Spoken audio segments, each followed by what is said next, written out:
technically we've been here for a moment. We've been here for and we forgot.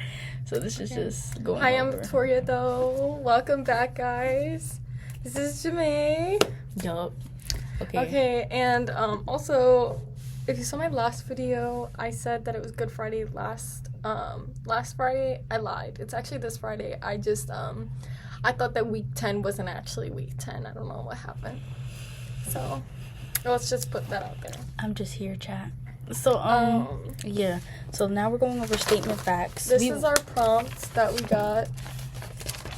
It's not really a prompt. It's like an assignment, but our prompt is to record ourselves doing the assignment, so... Yeah, and we went over our arguments. So do you want to go tell them what your argument is for the defendant, Mark, of the store owner, and then I'll tell them what my argument is for the plaintiff? Okay, so my argument for Mark was, although Denise did steal, the system was messed up and him imprisoning her was an accidental.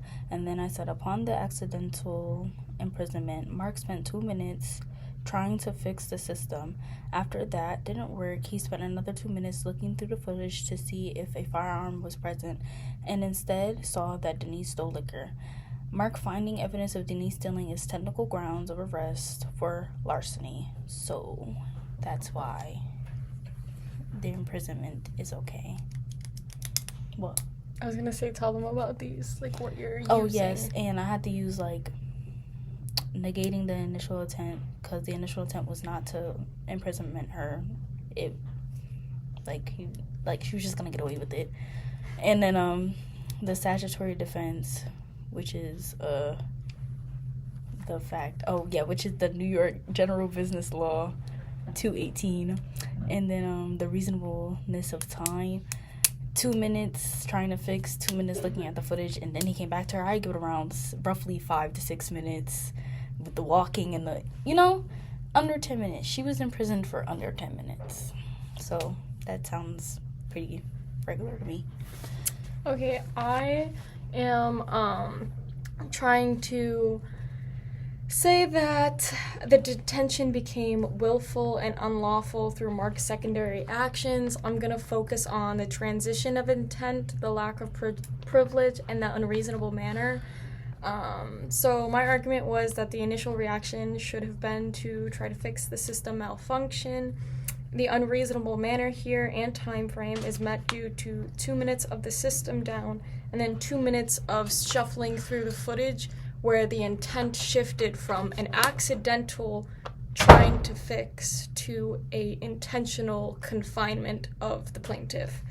And then when seeing there was no gun, Denise should have been released, and instead he decided to search through the footage to find her taking the bottle. And although the law of the New York Business Law allows detainment, this was not accidental, it was intentional, and in an emergency, and his first reaction should have been to fix the door. And then I said that he kept her confined in order to search the tapes, in which prior he had set up the footage so that he could catch her in the act before. And then I said the reasonable grounds were the firearm and not the little bottle of liquor that was in her purse. And then I also stated that Denise said, "Let me out, you cannot keep me here," so she was conscious and she did not consent to the confinement at hand. And then do you want to just go over the New York definition of false imprisonment and let them know? So, according to this paper here, the New York definition of false imprisonment is, in New York, false imprisonment, often characterized under the tort of false arrest, requires the plaintiff to prove 4 specific elements, and that is that the defendant intended to confine the plaintiff was conscious of the confinement, the plaintiff did not consent to the confinement, and then the confinement was not otherwise privileged. And yeah. And then for the New York General Business Law 218, I don't know how you're supposed to say it because there's some type of like squiggly in between. I'm sorry. The shopkeeper's privilege provides a defense for merchants, and it says that a merchant is not liable if they had reasonable grounds to believe that a person was committing a larceny and the detention was conducted in a reasonable manner and for a reasonable time.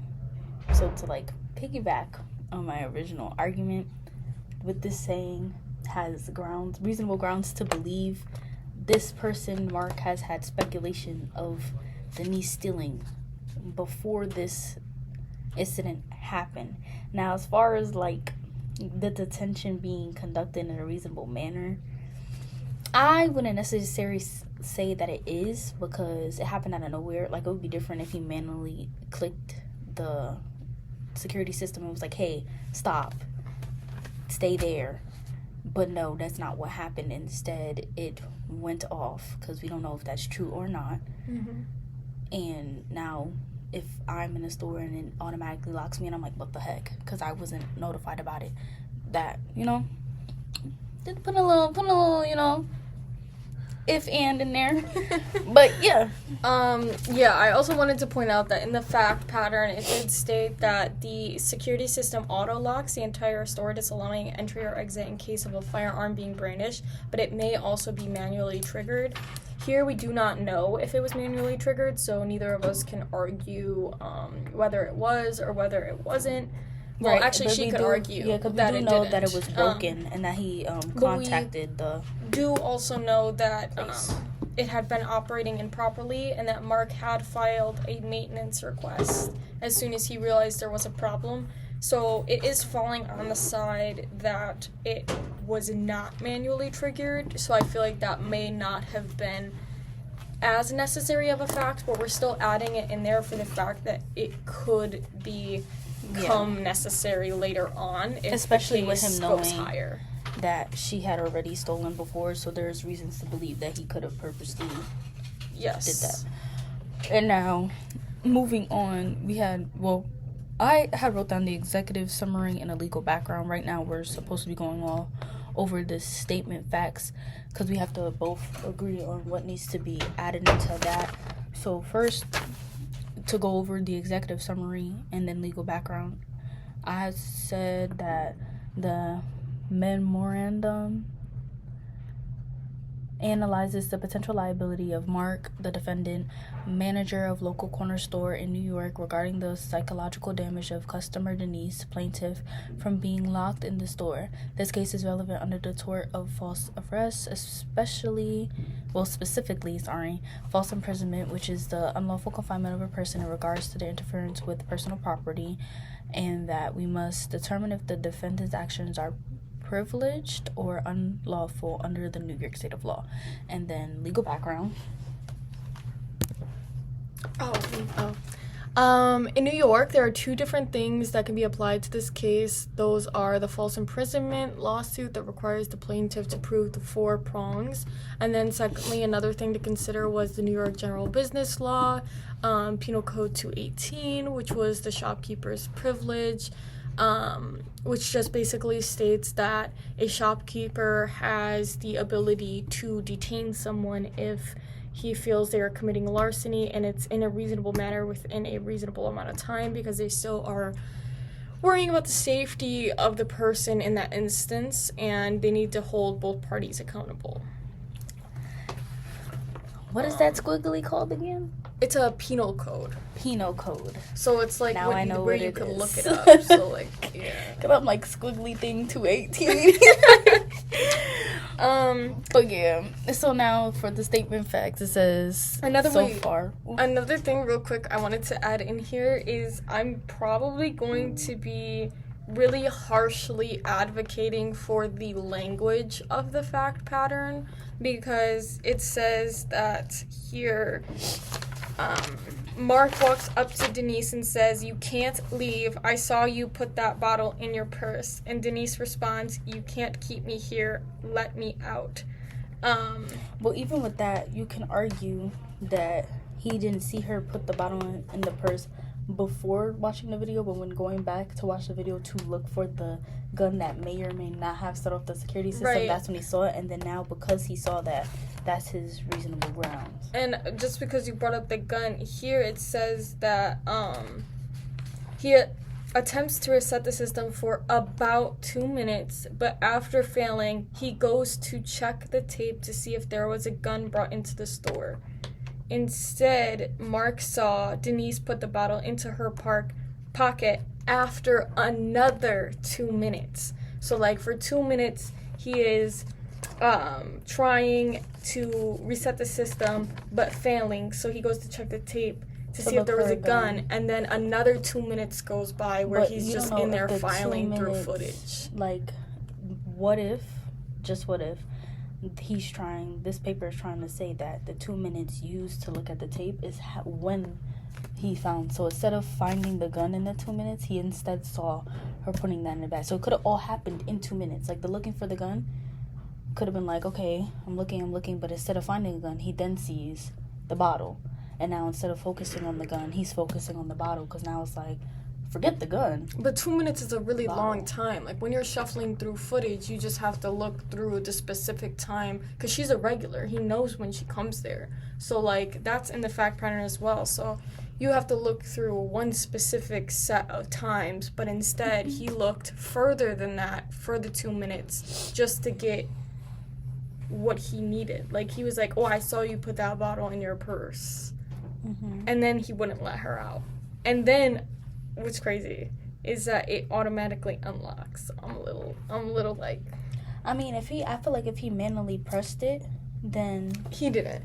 yeah, like, because if he did, I think it would have stayed locked. But Right. because the It system wouldn't is, automatically unlock. so that the fact that it automatically unlocked is probably proof that it he was a did it malfunction. manually. Yeah. But also it's proof because up here, well, this is for your side, but up here, he filed a maintenance request. Which why would you follow a fake one just really, to like, get one customer? It's not that deep, especially because in here it says a little bottle of liquor. right. So That's why I had put, like, I think somewhere I put that it was like, yeah, on my notes I had put like that it's a petty theft misdemeanor, because a tiny bottle of liquor, like, wait, I'm thinking like a shot. is it really that deep? Like, is it really that deep? Do you need the $3 that bad? Right. So, yeah, so, like, statement facts. We have the defendant, Mark is a manager of the corner store. We could probably do this with, like, points, right? Yeah, we're gonna add a couple more in, and then we're going to format it properly. We haven't formatted properly yet because we trying to get it done. So don't hate. Yeah. Get Don't hate money, just yet. yeah. Is it still recording? Yeah. Okay. The best thing about computers is it doesn't stop when you fully look at a thing. How long has it been? Only 12 minutes. Wow, that's Girl, because we should have been recording this whole time. Bro, I played. I'm so sorry. Security system that auto locks the entire store. And should I add the specifics? Because he says somewhere over here not to, like, write every single thing down. Yeah, it says do not state the entire scenario, only. Well, yeah, like, because the judge doesn't want to even read, like, well, he doesn't care that Denise is a regular in the store. He doesn't care that, So we should probably, okay, so security system that auto locks the entire store when firearm is present or manually. Then we add the security system has been malfunctioning and that a maintenance claim was made. We can add that Denise has stole before. I think that's important. Has stole before. We can, what else can we put?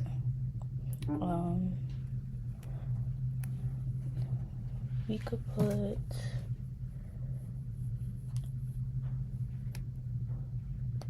oh, it even says flat out as she attempts to leave with the merchandise. But actually, the fact that Denise is stealing liquor is alleged by Mark, because it just says Mark is aware that Denise is stealing liquor, but hasn't been able to catch her on tape.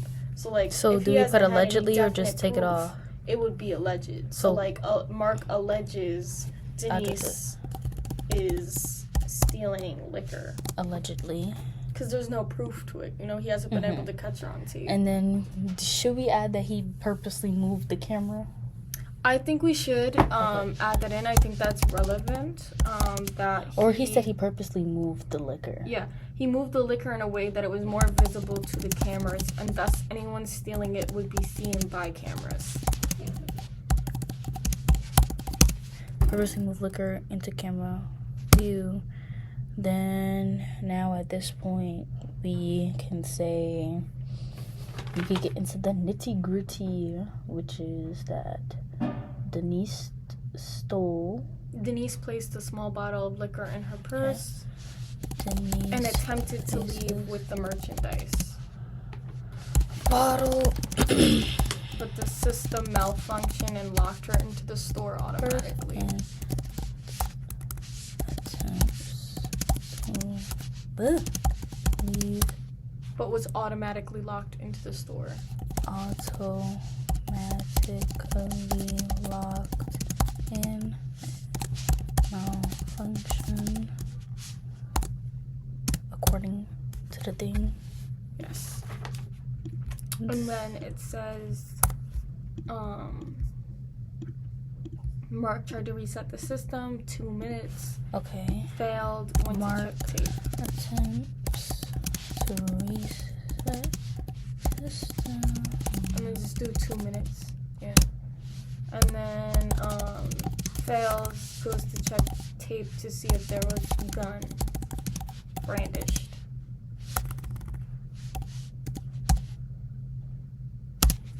Being brandished, like shown to the camera. Because that's what would cause it to lock. Scene, looks for tape for firearm, a scene firearm, and add the fact that firearm was not seen, but the theft was. 2 minutes. Add that in there too. Looks at tape 4. 2 minutes. To see firearm brandished. Period. Mark confronts Denise and doesn't allow her to leave.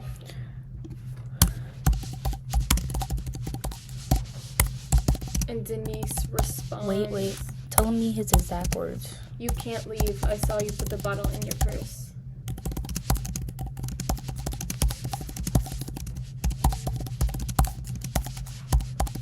And Denise responds, you can't keep me here. Let me out.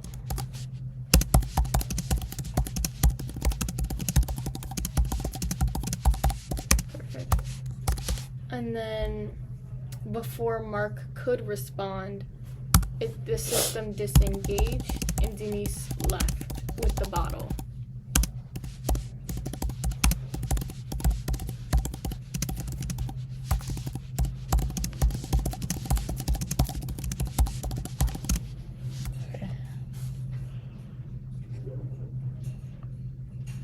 Okay.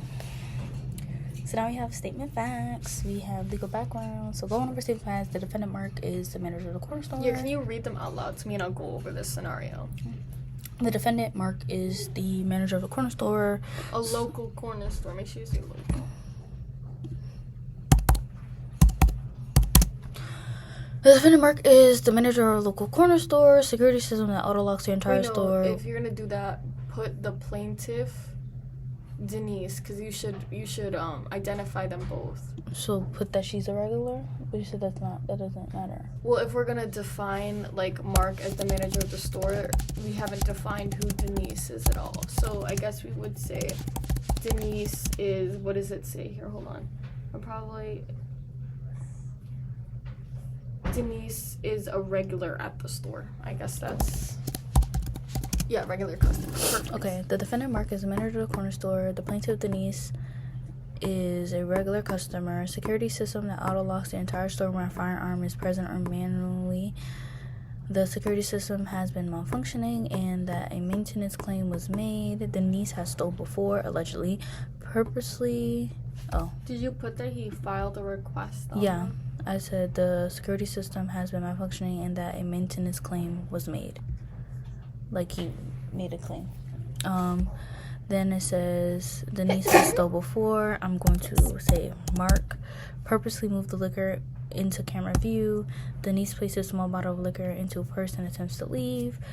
Automatically locked in parentheses malfunction, because according to that it was a malfunction.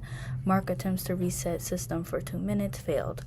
Looks at tape for 2 minutes to see firearm brandished. Firearm was not seen, but the theft was. Mark confronts Denise. You can't leave. I saw you put the bottle in your purse. Denise says, you can't keep me here. Let me out. And before Mark responds, system disengages and Denise left with the bottle. Delise. Yeah, I'm sorry.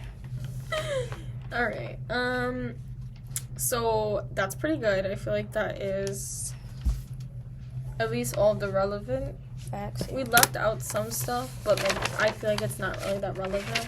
I was gonna leave out that she's a regular, but I think that is important because it defines who both the parties are. You know, she's a regular and he's the store owner, so that's the I think it's important that we add that she files a lawsuit against him for psychological damages. Because that's literally why we're here. Oh yeah, so we could say Denise brings suit against Mark for claims that he is liable for psychological damage due to being locked in the store on the grounds that it was false imprisonment.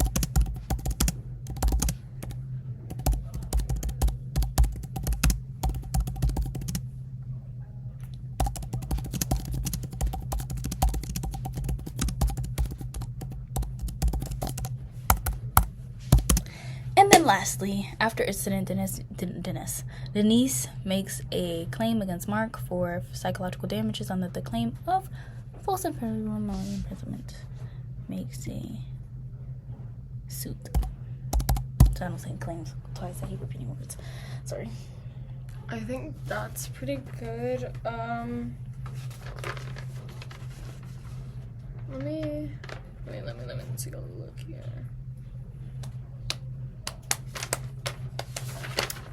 What I do want to take a look at is, did you look at the back page fully? This big old tape right here. Yeah. I haven't skimmed over it. Let's That's go like over a it mere together. glance. Let's. Yeah. All right. Let's do some.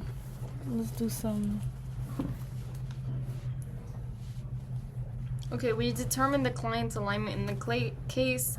I'm the plaintiff, you're the defendant. Perfect. Well, we are not the plaintiff and defendant, but we're defending them. Identify the legal principles relevant to the case, which we did. What? I'm texting.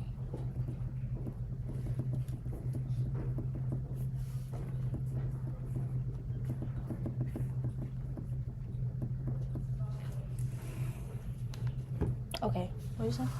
I said we did number 1 and 2.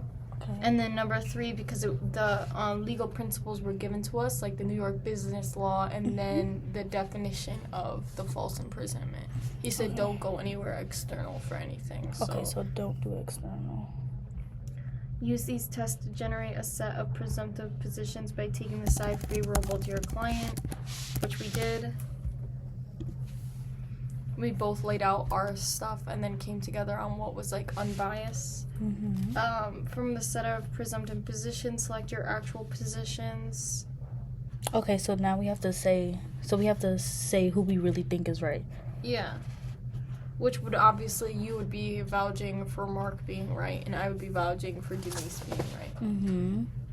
So I'm gonna write Denise here for me. Formulate your position on the relief sought in the case. So what do we want to come out of this? Denise goes to jail. Where feasible, make this position the centerpiece of your argument.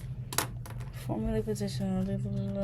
Wait, is this for the whole case or just our side? I think this is for the whole case, because if you remember him talking in class, he said at the end we need to, like, our final paragraph should be us saying who, like... So our conclusions are going to be separate, though. So each of our conclusions would be different. Do you want to ask him in class to make sure? Yeah, we should ask him if these are going to be, like, if...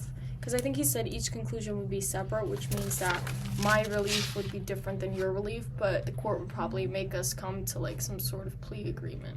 Mm-hmm. Okay, convert each position into the conclusion of a syllogism. Oh, please. Oh.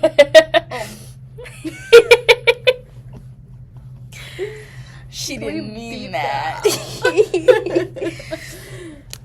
Okay. So, a nice syllogism, you know? A well-needed, well-loved, and renowned syllogism.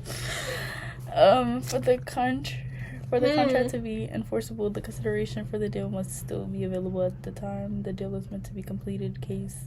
Oh, that's just an example. Yeah, that's okay. for contract law. Construct the premises of each syllogism using a recursive process of trial and error. This process should be guided by the following considerations. The premises must yield the desired conclusion. All terms of the syllogism must match the specification of any two terms specifies the third. The premises must be true. Major premises should use the language of test steps or factors, and minor premises should assert root facts. Ground the major premise directly in controlling authority, case law, statutes, constitution, which we already have, right? Ground factual aspects of the minor premises directly in evidence, which is our statement facts, and then break down assertions of compound fact in the minor premise into their constitute root facts by grounding them indirectly in evidence of the underlying root facts, and then elaborate key legal terms in the minor premise by grounding them indirectly in explanations of their legal meaning. Okay, well, we haven't done 7 and 8 yet, so I think 9, 10, 11, and 12 have not been completed yet, but 1 through 6 we have done. I mean, like, technically, it's just, like, taking those things and then, like, putting them Yeah, in. we just have to make sure, Yes. like, obviously they're all grounded, which I'm not going to do right now. Word, like, that's too much for Elmo. That's a big word. In one day, because, like, we already got pretty much a lot done, and, like, you shared this with me, so I'll go back through and I'll change, like, some, probably the terminology into more, like, legal aspect of terminology, because he said on the back, like, in the way back, make sure there's key legal terms. Mm-hmm. So, like, I'll try to incorporate, like, some of the terminology they use. Like, if we go to this page, like, maybe instead of saying, you know, it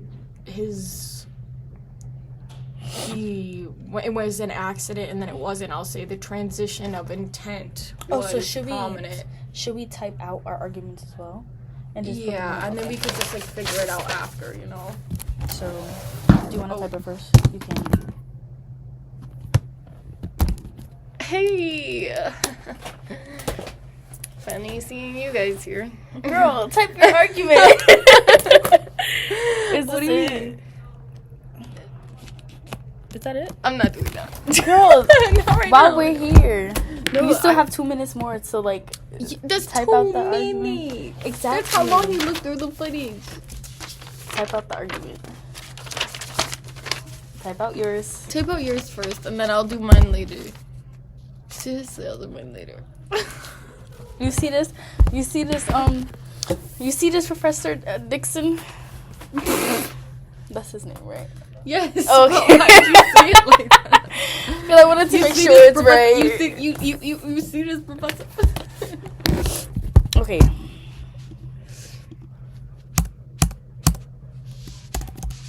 Are we being loud as fuck in here? I think so. They're finna come knocking on the door like, be quiet.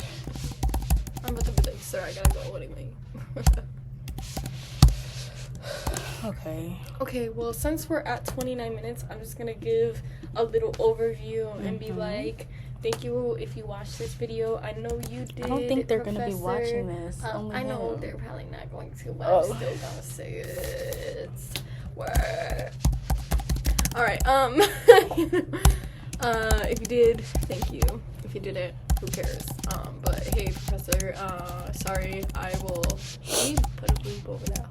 We put a bleep over that one word. What did she say? And then this has been our first day working on the assignment at hand, and our next steps will be to have her type out her argument, and then I'll go on the document and type out my argument.